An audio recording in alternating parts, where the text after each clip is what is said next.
उत्तर प्रदेश के सीतापुर जिले में एक कार्यक्रम में पहुंचे उप मुख्यमंत्री केशव प्रसाद मौर्य। यहां मीडिया से बातचीत करते हुए उप मुख्यमंत्री केशव प्रसाद मौर्य ने राम मंदिर के मुद्दे पर विपक्ष को आड़े हाथों लिया और उन्होंने कहा कि कुछ लोगों का हाजमा ठीक नहीं है, इसीलिए राम मंदिर को लेकर सवाल करते हैं। 550 साल बाद मंदिर बन रहा है और देश की जनता से आह्वान प्रधानमंत्री मोदी के द्वारा किया गया है कि सभी गाँव के लोग अपने पास के मंदिर को ही राम मंदिर समझें और पूजा अर्चना करें।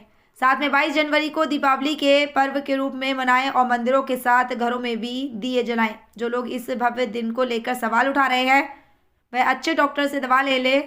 उन्होंने कहा कि इंडिया गठबंधन ठगबंधन है, भ्रष्टाचार में डूबे लोगों का गठबंधन है। डिप्टी सीएम केशव प्रसाद मौर्य ने बताया कि आने वाले वर्ष 2047 तक भाजपा के अलावा किसी और की सरकार बनने वाली नहीं है और आने वाले लोकसभा चुनाव में भाजपा 80 में से यूपी की 80 सीट जीतने जा रही है।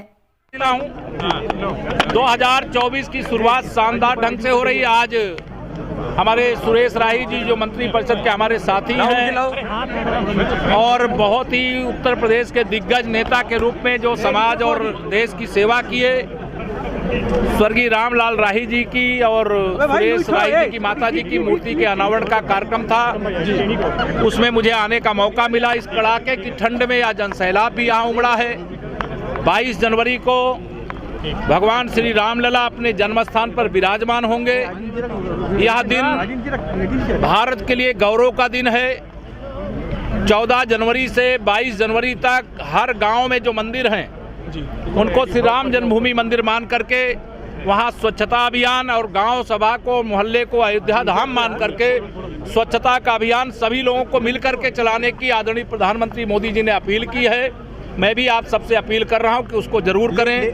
दूसरा, 22 जनवरी को एक और दीपावली मनाएं और अपने अपने घरों में दीप जलाने का काम करें, श्री राम ज्योति जलाने का काम करें और 22 जनवरी के बाद जिसको अयोध्या जाना है तभी जाएं, ऐसा माननीय प्रधानमंत्री जी ने कहा है। लेकिन बिहार के मंत्री 2024 लोकसभा चुनाव यह भारत को 100 वर्ष आगे ले जाने वाला चुनाव है। इसलिए मैं सबसे अपील भी करूंगा, 2024 में हमें पूरा विश्वास है जनता के आशीर्वाद से, डबल इंजन सरकार के काम के बल पर उत्तर प्रदेश की 80 की 80 लोकसभा सीटें जीतेंगे और देश में 400 से अधिक सीटें जीतेंगे, यह हमें विश्वास है। और तीसरी बार प्रचंड बहुमत की मोदी सरकार बनाएंगे। इस भरोसे के साथ मैं आप सबको धन्यवाद। तेज प्रताप यादव ने कहा है कि भगवान रामलला तभी आएंगे आपके घरों में जब गठबंधन की सरकार केंद्र में होगी। देखिए, उनके सबके सवाल के जवाब देने की मुझे आवश्यकता नहीं लगती है और केंद्र में अभी कम से कम 2047 तक भारतीय जनता पार्टी के अलावा प्रदेश में भारतीय जनता पार्टी के अलावा किसी दूसरे दल की सरकार बनने की दूर दूर दूर दूर तक संभावना नहीं है। मुंगेरी लाल के हसीन सपने दूसरे को भी पूछने।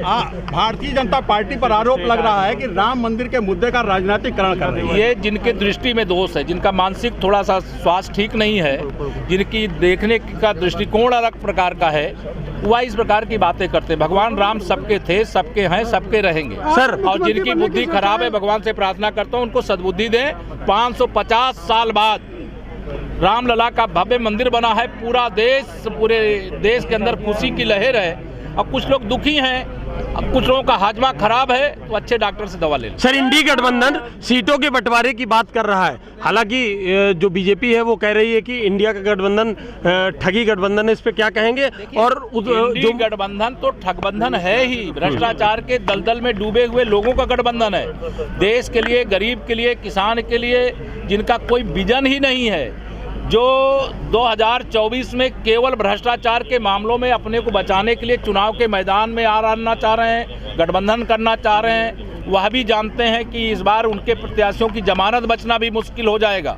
उत्तर प्रदेश में तो कहीं कोई दल का कोई प्रत्याशी जीतता दिख ही नहीं रहा है, लेकिन देश में भी 400 पार भारतीय जनता पार्टी करेगी, ऐसा मुझे विश्वास है।